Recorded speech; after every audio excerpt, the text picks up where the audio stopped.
मात्र अजित पवारांना closure report जो आहे क्लोजर रिपोर्ट बघा, रोहित पवार यांच्यावर सातत्यानं तपास यंत्रणा कारवाई करतायत. त्यांचा छळ केला जातोय, त्यांच्या कुटुंबियांचा छळ केला जातोय, त्यांना वारंवार तपासासाठी बोलवलं. असं काय गुन्हा केला रोहित पवारांनी? काय केला काय सांगा ना.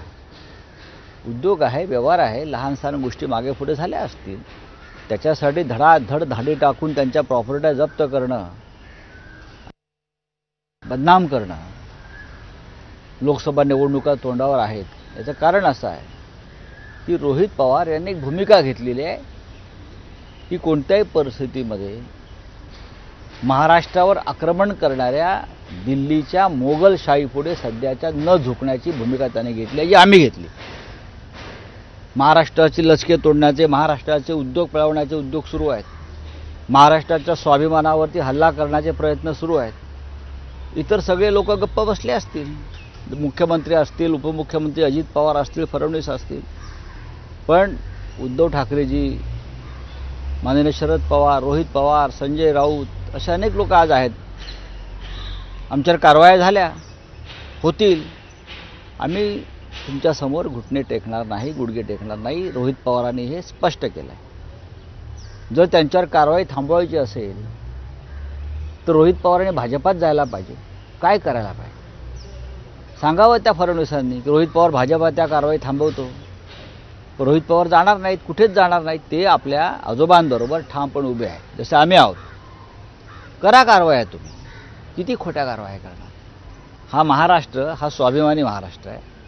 हा या दिल्लीच्या जुलमापुढे, नवीन मोगलशाहीपुढे अशा प्रकारे वाकणार नाही हा महाराष्ट्र.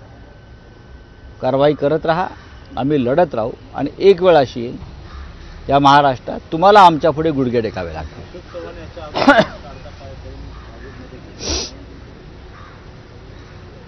आता रोहित पवार यांच्यावरची कारवाई सुरू, अशा प्रकारची कारवाई अजित पवार यांच्यावर सुद्धा झाली. त्यांनी गुडघे टेकले आणि भाजपात पळून गेले. प्रफुल्ल पटेल यांची प्रॉपर्टी जप्त केली. इक्बाल मिर्चीशी संबंध असल्याचं पुरावे ईडीने दाखवले. ते भाजपात गेले, कारवाई थांबली.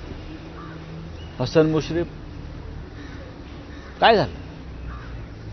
अशोक चव्हाण, आदर्श घोटाळा, त्यांच्यावरच्या कारवाया थांबल्या.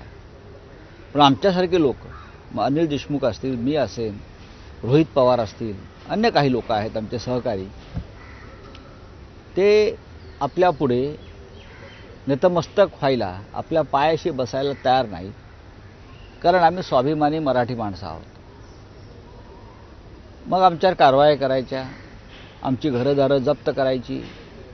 तुम्ही काही करा, पण माझा इशारा आहे की आमच्यासारखे स्वाभिमान्य लोक जोपर्यंत महाराष्ट्रात आहेत तोपर्यंत तुमची जी इच्छा आहे महाराष्ट्र तोडण्याची, मुंबई गिळण्याची, मराठी माणसाला अपमानित करण्याची, महाराष्ट्राला कमजोर करण्याची, ती तुमची इच्छा फलद्रूप होणार नाही.